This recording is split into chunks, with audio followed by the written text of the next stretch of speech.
The Fabulous 413 podcast is funded by Real Pickles, a worker-owned cooperative in Greenfield producing organic fermented vegetables sourced from Northeast farms. More information at realpickles.com. The Fabulous 413 podcast is funded by Window World of Western Mass, a local family business with experienced craftsmen offering wood, vinyl, and composite windows. windowworldofwesternma.com. Welcome to the Fabulous 413. I'm Khalees Smith. And I'm Monty Belmonte. Happy Earth Day! Happy Earth Day! And we have done terrible things to her, but she's ours and we love her. And today, we'll talk with some folks who work with her in their own ways every day, including Catherine Moriarty of Northampton City Lights, who'll put on an event tonight in Northampton to get you to think more about the influence of light pollution. And we'll connect our food ways in one of the most important but completely unglamorous ways with Marty's Local and Quabbin Harvest Co-op. But we'll start by looking at the water, which is what our next guest does all the time, and incidentally is mostly made up of. Oh, yeah, that's true. As well as us. Yes. Yes. We're all made up of mostly water. This is facts. Christine Hatch is a research extension liaison for the Center for Agriculture, Food, and the Environment and extension professor of water resources and climate change in the Earth Geographic and Climate Sciences Department at the University of Massachusetts Amherst. With Eve Vogel, she is leader of the River Smart Communities Project, supporting ecologically restorative flood prevention and remediation in New England. She's also contributed to the Hitchcock Center for the Environment's Earth Matters column, which appears bi-monthly in the Daily Hampshire Gazette,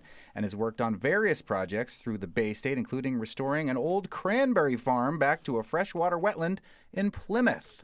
Thanks for joining us on this Earth Day. Thank you so much for having me. I'm just thrilled to be part of the program, and I really appreciate the invitation.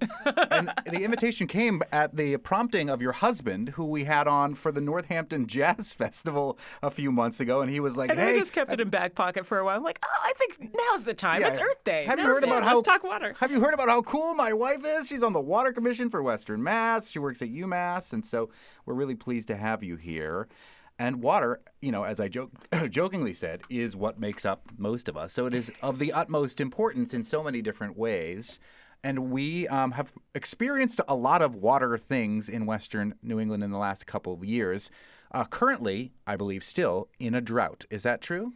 Just barely. We're nearly out of it, but that's always a really hard message. We've been in winter, and you don't think about outdoor watering. You don't think about your water use very much during the winter months, but most of our winter months this year have been part of a drought, and we keep doing this swing from a ton of rain to drought, to a ton of rain to drought, and that's just kind of where we are right now. But it's really important. It's a finite resource. There's like 0.5% of the world's water on the globe that we can drink, and that's not that much. So we've got to protect it. 1/2 of the world's water is what we can drink. That's it. Wow, if we could only figure out how to drink the rest of it. Well, we can. It's just expensive. And not necessarily good for you in large amounts sometimes. Yeah. It's pretty salty. Right. Or, as you might have mentioned before, we've done things to it. So that's the Yes. part where we can take care of it a little bit better. Right. So of that 1/2% of the world's water, how much of it would be drinkable if we took better care of it? Do you know? I don't. And then a lot of it is just the water that's close to the surface, where we've done a lot of industrial activity and done other things to it. That's the hard part. And so then there's the clean, clear water that's still falling from the sky, that's in our deeper aquifers. It's in places where we store it and take care of it. But we really, we don't make any new water. There's no new water being made on the globe, so it's all circulating around, so we've got to take care of what we've got. So I'm drinking the same water as Abraham Lincoln. Yeah. I love that. The notion that there's a molecule in this water that Moses drank or something like that is very high, right? Or like the potential is there. I love thinking about water that way. It's a cycle. Right. So why not? And it makes up our bodies and all that, as I mentioned again. We are talking about water on Earth Day, and we were talking about how we're in a drought, but we're almost out of it, you said? We're almost out of it. It's looking good. So a drought in Massachusetts is really different from a drought in other places. Right. But part of our problem is that we just don't have places in the rocks where we can store a lot of water. We have a limited amount of storage. And so we have a lot of people, a limited amount of storage. And so if we don't get the amount that we need to use over a given month or a year or even a couple of months, then we're short. and it's a drought. So, I mean, there was a time in 1985, one of our early droughts, where they sent all the students from UMass home because we just didn't have enough water for them. Wow. Which was kind of crazy. They had like a week of class, and then they're like, see ya, you got to go home. We don't have water for you. And what month was that in? That's in August, which is the worst time of year for Yeah. droughts and water shortages. Yeah, because it's right in the middle of the growing season and many other things. And that's why people were, farmers, we talked to a lot of farmers on this show, and I know that they were a little worried if we were to enter the height of the growing season with a drought, that becomes very problematic. That becomes problematic, and then we enter into watering restrictions, which people get really grumpy about. And part of it is just we need to make the resource last as far as we possibly can. And of course we want to grow food, but we also need to drink water. And if wells are going dry and people don't have water to drink, that's usually where we prioritize. We're speaking with UMass's Christine Hatch, who's also a commissioner for water here in Western Massachusetts. And on the other end of things, from drought, of course, is the floods. And 2 years ago, a lot of publicity and a lot of damage, and a lot of people gathering the community together to try to alleviate the damage from all sorts of flooding, not just to our farmers, but to roadways, etc. But that was kind of a repeat occurrence of what had happened 12 years before that. Even just 2 years. There was a Yes, big one in that's true. 2021, and then a Yeah. big one 2023, and then you're thinking Hurricane Irene. Yeah, I am. Yep. Yeah. So this is like the word that got thrown around and is thrown around a lot is unprecedented, but it definitely seems like this is starting to happen way more often than people are accustomed to. And in a really lovely video short that I saw an attachment to one of your articles, part of that problem is the water can't get to the ground very easily. That is one of the problems. Yeah. I mean, there's a couple of things. So the first thing that I would say is that as the climate warms, warm air carries more water and can hold more water. So if we had the exact same storms and the exact same storm patterns, each one of those storms is now raining more inches of water down. So that's one reason why we get so much more of these intense storms. That's part of it. But then if we put down a lot of pavement and we're making parking lots and we're making rooftops and anything that doesn't allow that water to percolate into the soil, it runs off really quickly. And when that happens, then you start to wash out roads and the rivers flow that much higher and that much faster, and then they're more powerful for carving away at things that we built. When people talk about these historic floods, these 100-year floods, everybody's expecting that there'll be some type of event like this at least every century. Does it feel with the swings back and forth every other year that we are in a different thing, or does it still feel at least somewhat in line with the historic nature of it? Let me first just correct one kind of misinterpretation. When people say 100-year storm and they're expecting it every 100 years, Yeah. It's actually, we're going to have one of those storms somewhere in New England every single year. Uh-huh. It's just that it has a 1% chance of happening right here. Really? Okay, interesting. So, So kind of that's like more the weather depressing. forecast when they say like 30% chance of rain, and it doesn't mean that like you're not going to have rain. It means that like 30% of the area is going to get rain. Right. And also just that we need to be prepared for that all the time, because that 1% chance is still that 1% chance tomorrow, even if I had that storm today. So, but back to the idea, does it feel like from what you've learned that we are in a new era, the Anthropocene era, the human We're in the impact Anthropocene. era? We're in the Anthropocene. And what that means as far as water goes is that there's an intensification of the hydrologic cycle. So this warm air that's carrying more water with it, it means that everything we get more of. So if it's dry, it's drier. If it's wet, it's wetter. If it's a rainstorm, it's more intense. If it's a hurricane, it's more intense. If sea level has risen up, that storm surge is going to come further inland. All of those things are more intense with climate change.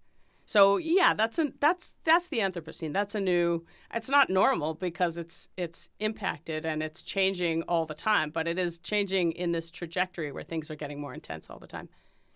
We're speaking with UMass Extension Professor Christine Hatch on this Earth Day about water, which is your area of expertise. Let's talk about what you know about flood prevention, because now, we as humans have caused many of these problems, but we as humans are trying to figure out ways to remediate them. Are there effective means that people in our area are dealing with these changes in water, these vast changes from epic feeling floods to extreme droughts?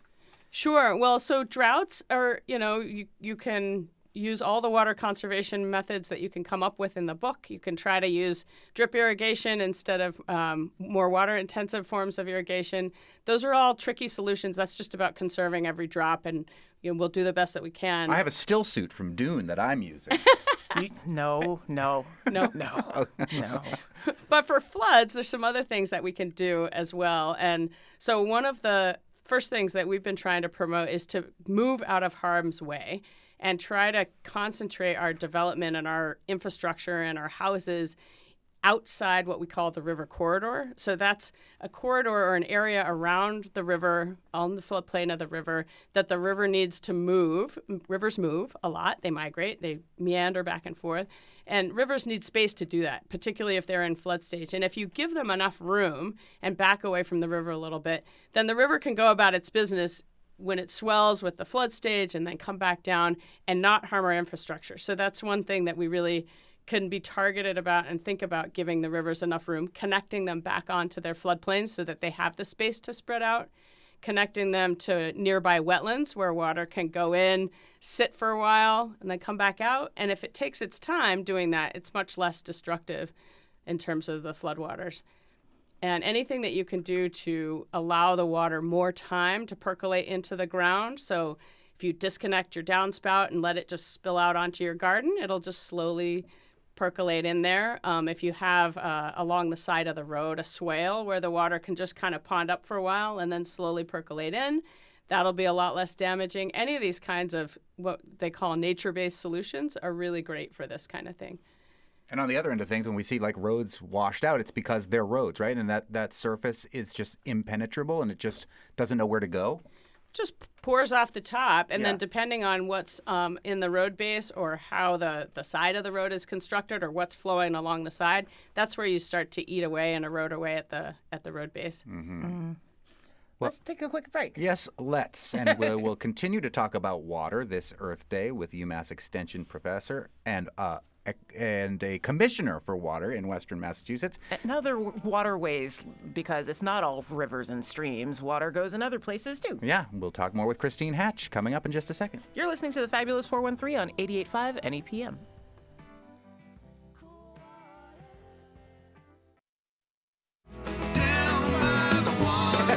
Local heroes, the Lonesome Brothers, singing about water this Earth Day here on the Fabulous 413 with UMass Extension professor Christine Hatch, who joins us to talk about the water. So again, waterways make up a whole lot of different things. I'm curious about making the Cranberry Bog back into freshwater, but first, because there's local connections to this, you have an article about the tree populations in swamps and trying to recreate better ecosystems for swamps. Can you talk about how important swamps are for water, for fresh water in general? Because I don't think people think about that. They just think about they're full of bugs and it's gross to step in sometimes. Or your horse might die in it, like in the Never-Ending Story. Alas, Artak. But yeah, it was interesting to read, especially in trying to incorporate more indigenous practices and making them more robust, how important swamps are to our local waterways. So swamps get a bad rap, and for all of the reasons that you said, but they actually turn out to be some of the most biodiverse places in any of our ecosystems. And so that means there's a really big food web there. So all of those insects feed larger creatures like birds and other small mammals, and then those feed other larger creatures, and the swamp forest can grow there. And anything that grows in a wetland or a swamp is something that grows really slowly and something that really only survives there because it's too wet for everything else. But those things, all those plants that are growing in that wetland and the dead plants that accumulate underneath the water there, in a lot of places where there's no oxygen under the water, they're storing carbon. So one of the things that they do is they store a lot of organic material that gets incorporated into the soil there. And then that material can actually filter out the water and make it cleaner while it's spending time there.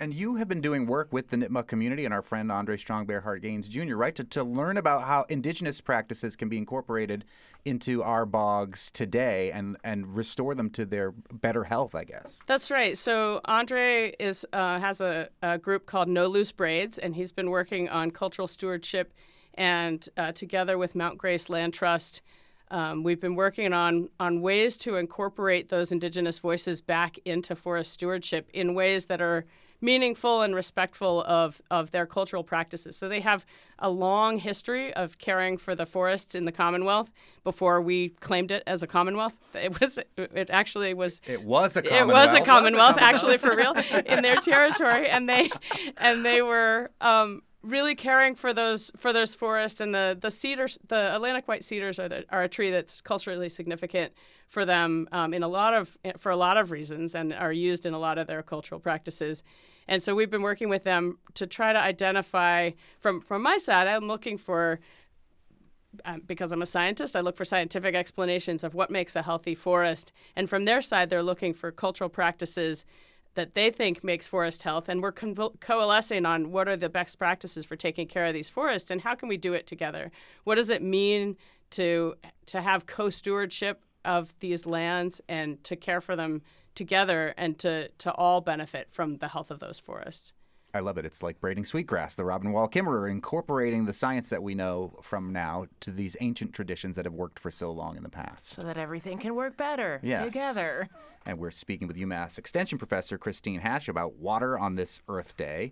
One thing that unites us up and down the 91 corridor, apart from that paved highway, is the Connecticut River. The paved highway, which floods pretty much every time it rains. And there was a time where I believe the Connecticut River was referred to as the best landscaped sewer in the United States, where it was a very polluted and unhealthy river. Now, maybe for better or for worse, I swim in that river all the time. The Connecticut River Conservancy has a water monitoring when it's safe to swim, etc.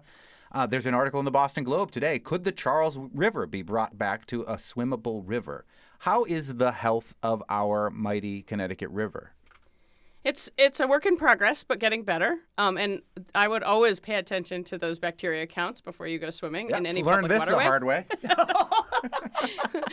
Because they're for real. And as the water gets warmer, watch out for it more because it can be more of an issue. But it is getting better. And so a lot of what happened historically along the Connecticut River, because we were kind of the center of the Industrial Revolution, and we started to build lots of industries that were at first water powered and then became powered by other things, a lot of that industrial waste just ended up being shunted off into the river. But actually, the Clean Water Act came out of Marion Stoddard wanting to swim in the river. And she said, no, we can't keep dumping at that time, it was from the paper mills, all of this industrial waste into the river. She said, no, I want this to be swimmable, and not just for me, for my kids and for my grandkids. And it started to work towards cleaning up the waters to that level of cleanliness. And so there's various threats to water health in the river. And so some of those are industrial chemicals. Some of those are pesticides that we might use to ward off the pests from our crops. Some of them might be various nutrients that come from fertilizers or from animal waste or what am I forgetting? Human waste when one of those pumping stations accidentally overflows, which doesn't happen infrequently. Well, and so there's new regs about check valves and things like that.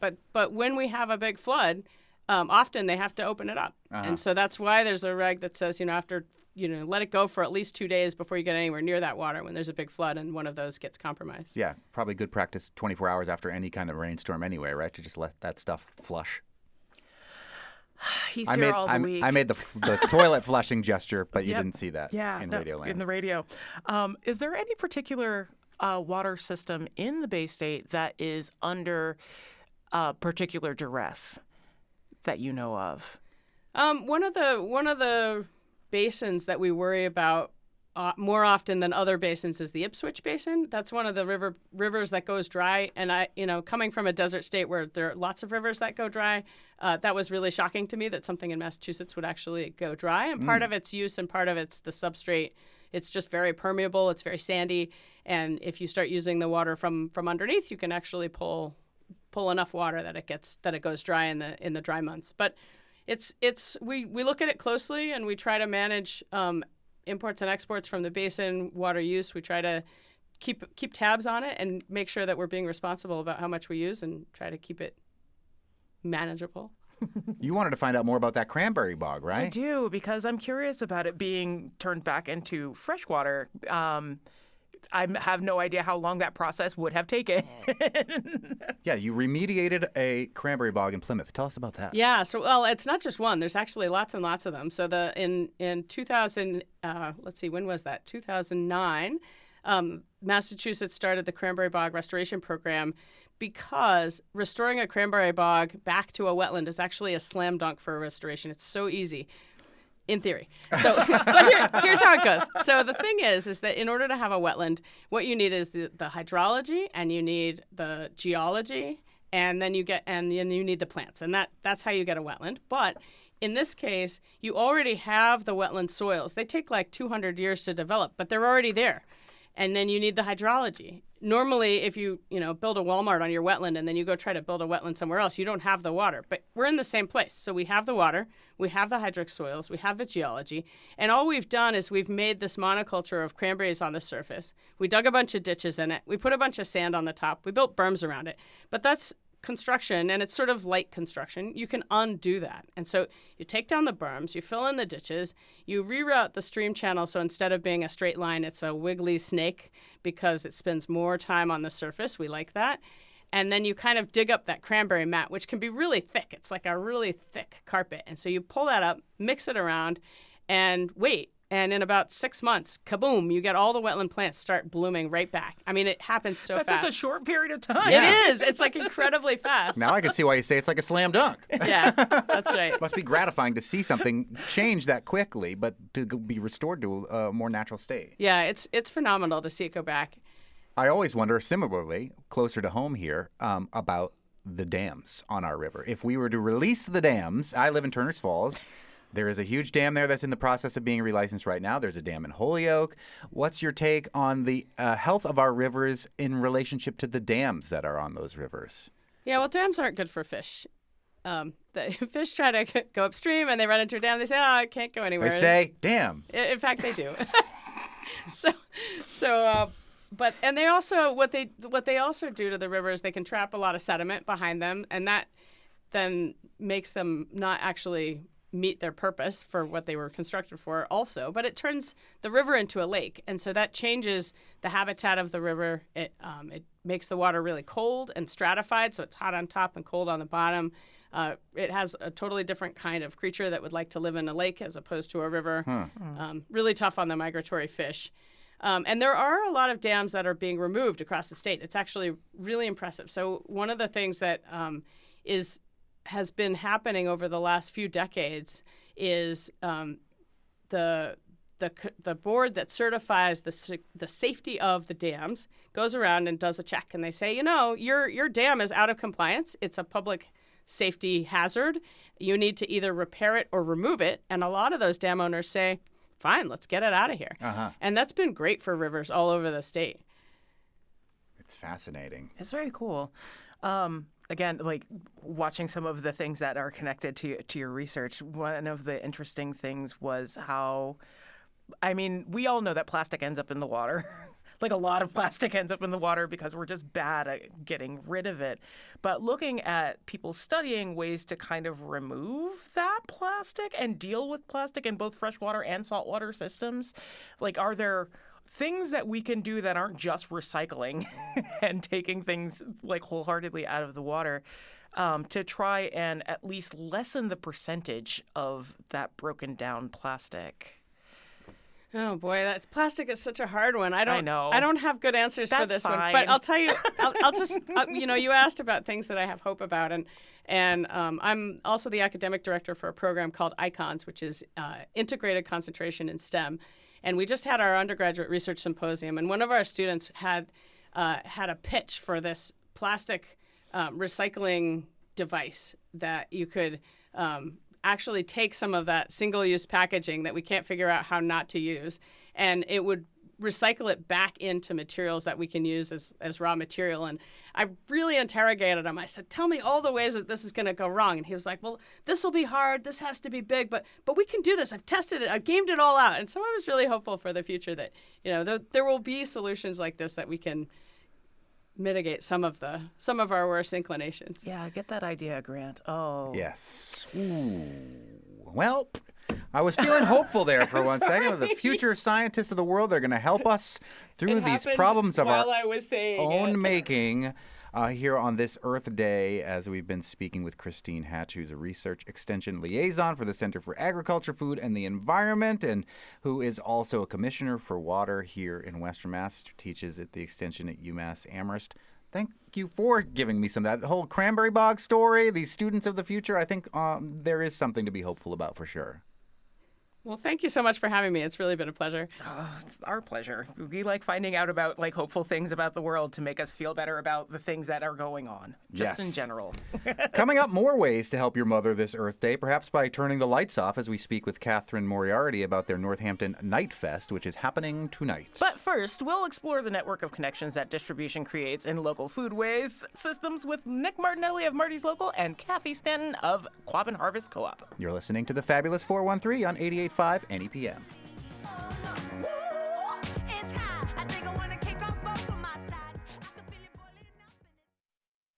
The Fabulous 413 podcast is funded by Northeast Solar, homegrown in Hatfield, Massachusetts, and providing energy savings for their customers for over 10 years. Learn more at northeast-solar.com. The Fabulous 413 podcast is funded by UMass Amherst School of Public Policy. Admissions now open for graduate programs in 2025. Learn how to become a changemaker at umass.edu/SPP. This is like a piece of the story that really doesn't get told very much. It's not as sort of fun and sexy as farms in a lot of ways, but it's really. But it's. I mean, that's the point. Like Not as fun or sexy as farms. Well said. Romantic, like there's a romance around farms that there isn't around trucks. That's true for sure. For like 3-year-old boys. Well, for some people, yeah. Time for another Local Hero Spotlight with Claire Morneau from CISA, the Local Hero folks. And we've got two businesses that work together to bring local food to our community. And we have been mentioning how much we love going on farms and checking farms out and hanging out with the animals and all that stuff. Apparently, Really it cute. is the sexy part of this entire equation. It depends on what you're into, I guess. Who am I to kink shame? But there's another big piece of the puzzle. Well, the stat I know is that 10% of food in Massachusetts is sold directly to consumers through local farms and farmers markets and that sort of thing, which means that 90% of it is coming through businesses like Quabbin Harvest, grocery stores, or through Marty's Local, which is a distributor. And those two examples are great examples because Coincidentally. from Quabbin Harvest Food Co-op in Orange, we have Dr. Kathy Stanton, food systems researcher, author, and board member at Quabbin Harvest Food Co-op. And Visit number 2. yes, we had you on with your book about the genesis of that. Food Margins is the name of the book that I see in front of our other guest, Nick Martinelli, founder and CEO of Marty's Local, which is a local food distribution company based in South Deerfield. You may see their trucks bopping around the valley, bringing food hither and yon. And they are part of making up that 90% of other food getting out to our community, right, Claire? Yeah, I think this is sort of what Kathy was alluding to. But, in our region, we're really lucky to have all of these farmers markets and farm stands, and those feel like a very visible part of our local food system. And I think a very sort of emotionally resonant part. It feels really good to go to a farm or go get your CSA share, go to the farmers market. But realistically speaking, most of the local food that's traveling around our region and feeding our communities, passing through multiple hands and going to places like grocery stores that are in urban centers or, open way more than farmers markets can be. There is this kind of less visible but really significant part of our local food system, which these two represent. And often the way that restaurants get a hold of that produce too, because if they're big enough, they're probably not going to farmers markets. Yeah. And although they may have direct connections with farmers, they may not be for everything that they actually need for their menu. Well, let's talk about how that food gets to those places, and maybe the best place to start would be with Nick Martinelli, the founder and CEO of Marty's Local, which is distributing this food to how many different locations and through how broad of a range? I would say probably about 400 locations, and primarily across Western Massachusetts, Berkshires, Hilltowns, Pioneer Valley, east into Worcester, and we're starting to go into the Boston area and kind of the 495 belt. How many trucks do you have to keep it sexy? We are People love trucks. 8 of the sexiest trucks you've seen. Yeah, they are pretty sexy. And this is a business that you purchased from another organization, right? Yeah, that was doing this prior, and then... I was going to say, I knew you as having been working in kitchens in Western Mass. I knew the previous organization, Squash. Squash, right. And so, but I started separately in 2016 on my own for a few years. And then we acquired Squash Gotcha. in 2019. And folks there, we were really lucky to start working with them, and then that grew over time. So now we're in our 10th year. Congratulations. That's a great milestone. Tell us how it works for you. So does Kathy or the Co-op and Harvest Food Co-op call Marty's Local and say, I want this, this, this, this, and this? And Marty's Local says, oh, we have right relationships with them, and them, and bring it? It's mostly online now. So we have an online platform that Quabbin or other stores will log on to and see our availability. And our team is constantly talking with the farmers in the area and makers and finding out availability and keeping our online platform up to date. And then they'll submit the order and we deliver it. And it's meant to replicate the much larger system, but be delivering source-identified, really high-quality local and regional foods. And I think that actually is the thing that sets Marty's Local apart. I mean, maybe not in the entire industry, but having source-identified food, which means that when you go to the grocery store, you go to the restaurant that's buying produce from you or any other product, you can see which farm it came from. And keeping that sort of continuity from the farm to the consumer is, I think, a pretty challenging logistical puzzle that you all have figured out how to do quite well. And I will say one of the important things about Marty's for us is that they let us fill a bunch of the gaps in our inventory. So people think about it as farm to truck to store or to table. And in fact, there's a lot of stuff that people in our store want to buy that doesn't come from a farm in the region. So they want bananas and they want rolled oats and they want things that Marty's is also sourcing. And this has been one of the exciting things about working with Marty's over time is that gradually you've been building out your inventory to the point that it fills a lot of those gaps. And that helps us to survive as a small general service grocery store. How hard was it to build out to fill some of those gaps that we have to go further than 100 miles out to get? We've been really fortunate that, so for example, Squash had relationships in the New England Produce Center in Chelsea. So we started with that as a base and we're able to bring in the bananas, avocados, lemons, limes, things like that. You go past those kinds of foods and it's incredible across Western Massachusetts, across New England states, what people are making and growing here that you wouldn't think of. What's something that we might not think of that would surprise people? Ooh, well, for example, cherries. People, I think, don't think of cherries as being available. And in July,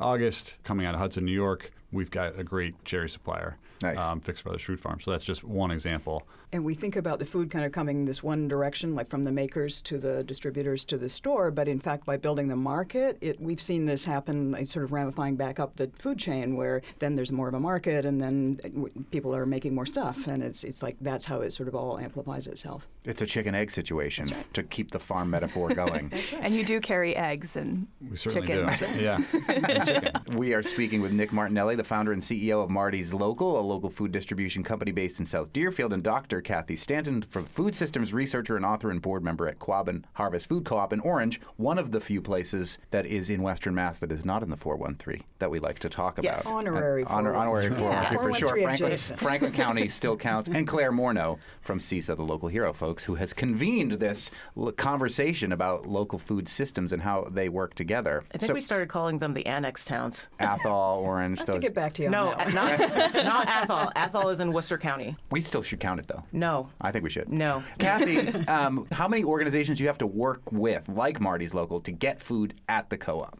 At the small, sort of hyper-local level, we have a number of farms that we work with very directly, that we've had a long-standing relationship with, who just sell directly to us. At the other end of the scale, there is a large regional distributor that we get some groceries from, but we are working all the time to push as much as we can more to that mid-level, which is really what Marty's offers us.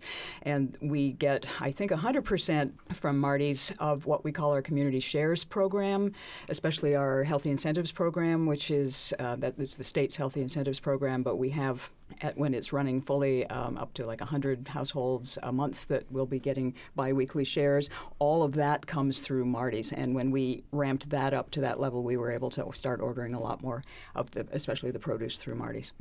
Is it hard for you, Marty's, to collaborate with these state-run programs like HIP when you're purchasing from these farms? Or is that something that kind of skips Marty's local, Nick, when you're bringing it to the Quabbin Harvest? It does skip us, yeah.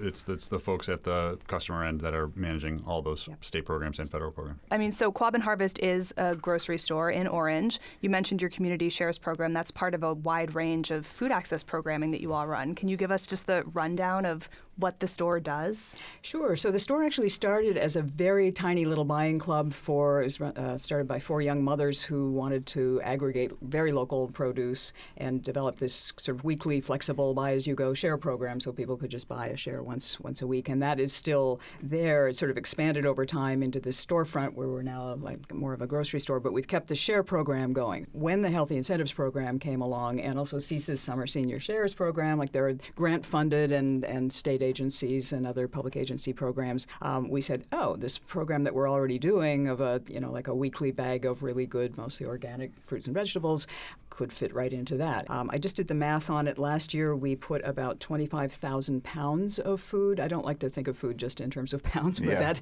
just to sort of quantify it a little bit through our Community Shares program. It's about 20% of our sales. Our sales are about $500,000, which at one point I would have thought of as a lot of money, but it's actually a teeny tiny grocery store. But 20% of that is $100,000 went back into the community, back to Marty's, to some of the local farms through CISA, and so that is it's a substantial part of our business and a huge part of our mission. Nick, how big does your business need to be to order through Marty's local? So Quabbin Harvest Food Co-op, a $500,000 business. I'm assuming you're working with lots of restaurants and things like that too. Restaurants, colleges, caterers, but really small farm stores, self-serve farm stores. We have individuals sometimes who will come pick up at the warehouse, so it really doesn't have to be at any scale at all. So you don't have to have the truck come to you. But you don't have to. So I mean, cool. It's a much sexy. smaller percentage of people who are coming to pick up. And is that based in South Deerfield where they would come to pick it up? Yeah, yeah. On the retail side, from the farm store, the self-serve farm store, to the independent grocers, to the chain grocers, on that side of it, and then colleges and K-12. Is Marty's a play on Martinelli? It is. Yeah. Okay. Nick Just like Monty is a play on Belmonte. Something that we hear a lot at CISA is about how, especially for restaurants that really are ultimately buying small amounts of food at a time, for small retailers like Quabbin Harvest, there is often a gap in terms of it's a little bit too big for them to do all the sourcing themselves, but a little too small for some of the really big distributors to work with them. So I think Marty's Local fills a really important niche that helps build these connections. And it's also true for small local farms. Like, they're not necessarily selling enough to be able to work with some of the big distributors. So there's kind of a need on both sides. And I would say that all of these pieces, none of them can survive on their own. We really need all of them if we want any of them. So people love, the farm stands or the farmers markets, but it's like, to keep that going, we really need to support all the things that are filling those gaps at all those various different scales. So how does it work, Nick? Is it like you've got trucks that are going from farm to farm to farm to farm and bringing it back to South Deerfield, and then somebody like Kathy at Quabbin will order from the stuff you've got in South Deerfield? Or are they bringing it to you? Everything's coming through our facility in South Deerfield. And sometimes folks are bringing it to us, and sometimes we're picking it up. Ideally, a truck will go out loaded in the morning, visit the customers to make the deliveries, and then stop at the farms on the way back. Oftentimes, especially in the summertime with growing season, the trucks are going in the afternoons to pick up stuff that we order the night before it's harvested for the customer, and then it goes out the next day. And that's what you want to see. That's the best case scenario. This is actually an older way of doing things. It's like, this is the way things used to be done, and it's been broken over time. Because of these big distributors? Because of the big distributors, because of aggregation. Yeah, exactly. And the centralizing of like a whole supermarket chain within their own warehouse system, that they only want to go to the largest distributors. So what Nick is doing is really bringing back something that was here and thriving before. I think there are a lot of market forces pushing it that way, and the idea of regionalizing it is really appealing to us because of the relationship focused element of it, and that makes it more fun. And I think it's also more effective that way. Then there's, like the whole environmental thing that as a side piece, like it is much more effective conservation-wise to not be driving all of that distance to try and get that produce locally and not move it so far. I think a lot of us learned in the pandemic that the food system in this country was somewhat broken. How did Marty's Local pick up that gap, and what did you experience in that time frame and or Quabbin Harvest with the big aggregate food systems not working in the way that everyone had come to expect them to? Kathy? I'm just laughing because my first glimpse of Nick was seeing him driving a truck because he was filling in for people in this frantic moment of suddenly the demand skyrocketing. Quabbin Harvest, we call COVID the best, worst thing that ever happened to us because suddenly everybody wanted what we sold. They wanted to support the little stores. It was that moment of like, we all need to pull together around this, and also we don't know what causes this virus, but eating a lot of healthy food is probably a good thing to do. And we actually, that was the only moment we have existed in profitability, is in that early moment of COVID. But that was also when we went from 1 order a week to 2 with Marty's. It was a wild moment, but also kind of a proof of concept for us, I think, for this regional system. We didn't have to worry about things getting stuck at the ports. The shorter supply chain was the more durable supply chain, and we were able to talk with our growers or drive to see them. We were very fortunate that was our model, and that people were excited to be feeding the people around them. Farmer-grown flour, right? You couldn't get flour anywhere because the big companies had sold out because everybody was making sourdough at home. And New York State, you had just gone into New York State, kind of pushing west there, and so we were able to get flour through you when nobody else could get flour. Now, if only they were growing toilet paper locally. Right. It's another business, but not a bad one. We've been sort of starting to speculate at CISA about, the COVID era was obviously, for all of its difficulties and extreme strain on small local businesses too, for having to figure out all sorts of new systems to keep customers safe, to keep their staff safe. That was not a time without difficulty for local businesses, but it also was, I think, broadly a time where there was a lot more interest in local food.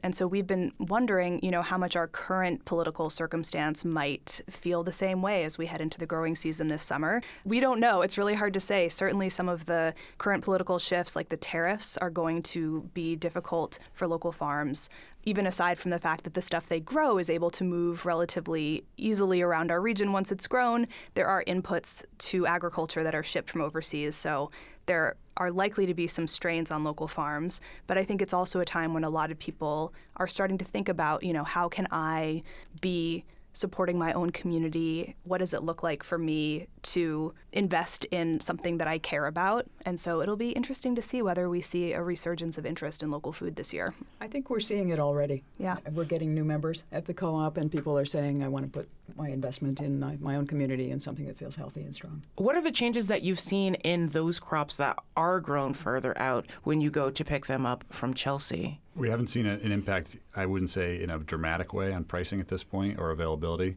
We're kind of in a wait-and-see mode. As is everybody. Yes.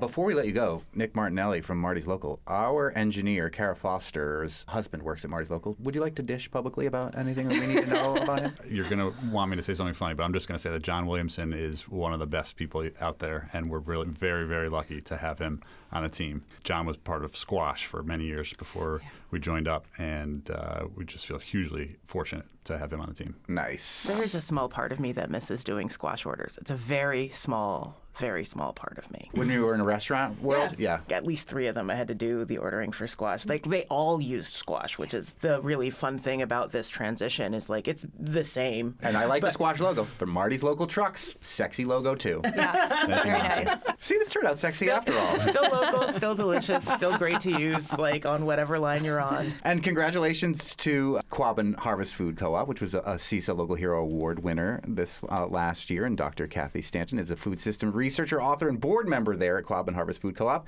And Nick Martinelli, founder and CEO of Marty's Local, a local food distribution company based in South Deerfield, which was a Local Hero Award winner last year. And to Claire Morneau from CISA, the Local Hero folks who have been awarding Local Hero Award winners like these two have joined us today. You can find out about all of our local heroes at buylocalfood.org. Nice. Thanks, everybody. Thank you. Thank you. Coming up, turning off your lights for a better tomorrow. We'll chat with Catherine Moriarty of Northampton City Lights about the Night Fest happening at historic Northampton tonight. You're listening to the Fabulous 413 on 88.5 NEPM. The Fabulous 413 podcast is funded by the UMass 5 College Credit Union, offering co-op advantage checking with cash back on all purchases, plus secure debit card controls, all from the UMass 5 mobile banking app. Insured by NCUA, umass5.coop.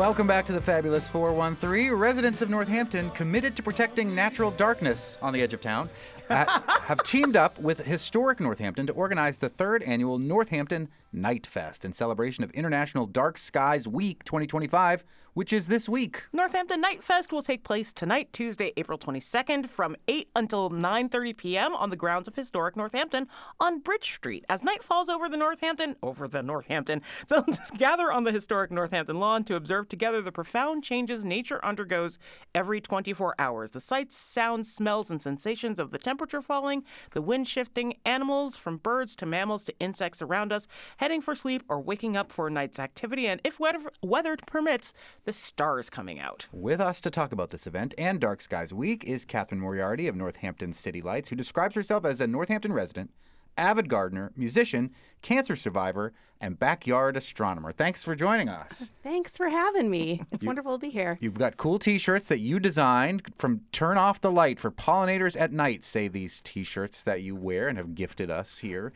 to talk about this event.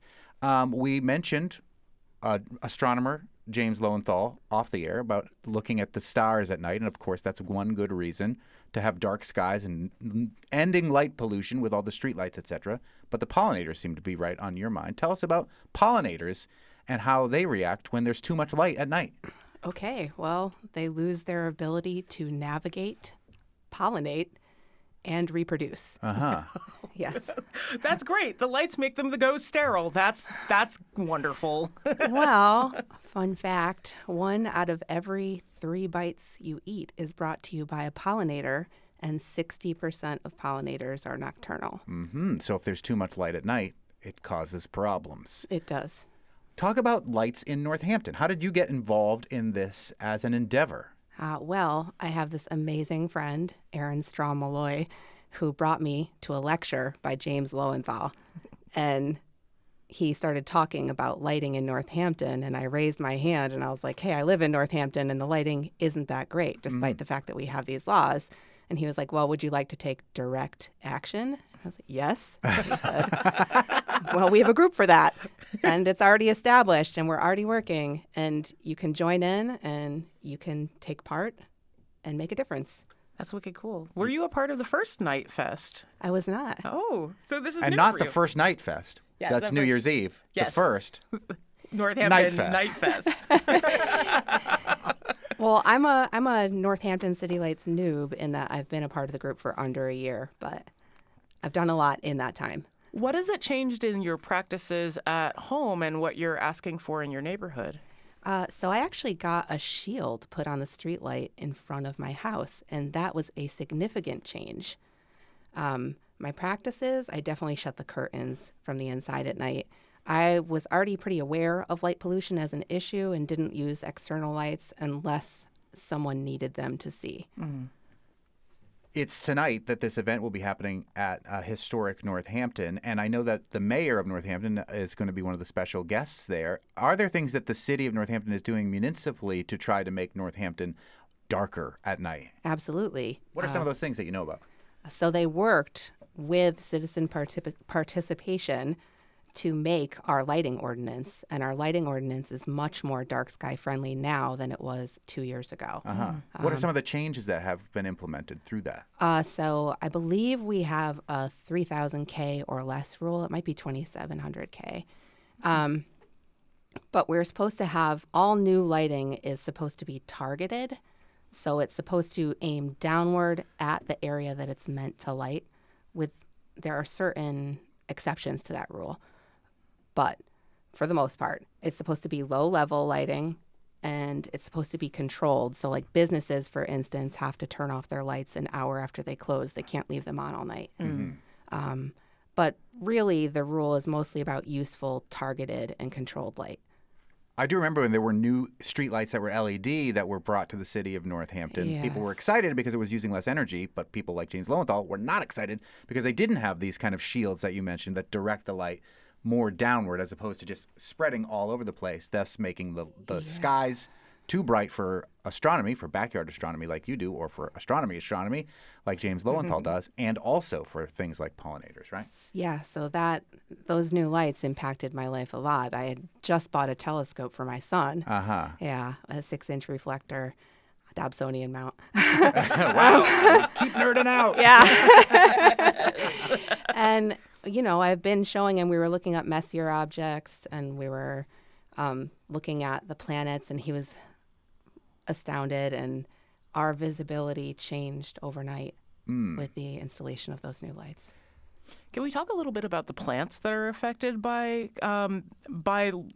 light pollution? Because that's another way that I don't think people necessarily understand the world interacting with light that we make. Yes, that's a huge deal. So every living thing has evolved to basically have external cues as to when to be active and inactive. And plants are no different. And so plants depend upon the seasons and the length of days to know when to go into dormancy, and they don't know to go into dormancy. So it's bees or other pollinators. Yeah. It's the plants themselves. It's astronomy. But you, Catherine Moriarty of Northampton City Lights, will be hosting this celebration of dark skies tonight at 8 o'clock at Historic Northampton. It's personal to you, too, in some of the stuff that you sent us before we had you on about how it impacted your life personally, this darkness at night. Yeah, for sure. So I had a traumatic brain injury, unfortunately, and part of healing from a traumatic brain injury and also having a neurological disorder is having true darkness and getting good sleep. As with many disorders and many illnesses, you need sleep. You need your natural circadian rhythms to have your melatonin production, which acts as a hormone mediator. I know, that's a lot. Well, no, but it's really interesting on And it's how many important. things, how it's important. My wife just installed these really dark curtains in our room, and despite the fact that it feels like I live in a vampire crypt, it is awesome to sleep at night. That is awesome. Blackout curtains are so hard for. I had one in an Airbnb a couple of months back, and I just realized how hard it is for me to wake up without the sun. Yeah. At any rate, we should have dark skies at night, and that is what this organization is working towards, Northampton City Lights, which tonight will be at Historic Northampton, starting at 8 o'clock, with the mayor of Northampton and other proponents of keeping skies dark at night for reasons of the pollinators and the plants and better mental and brain health. Thank you so much for joining us to talk about this today, Catherine Moriarty. Thank you so much for highlighting this issue. Oh, It's our pleasure. Our pleasure. On the next Fabulous 413, we're going to get to indulge in a very New England pastime in one of the oldest places you can participate in said pastime. At Shelburne Falls Bowling Alley, the second oldest continuously operating bowling alley in the nation. We'll hear about that location's history and learn how to do candlepin bowling. We'll see you tomorrow on the Fabulous 413. Later.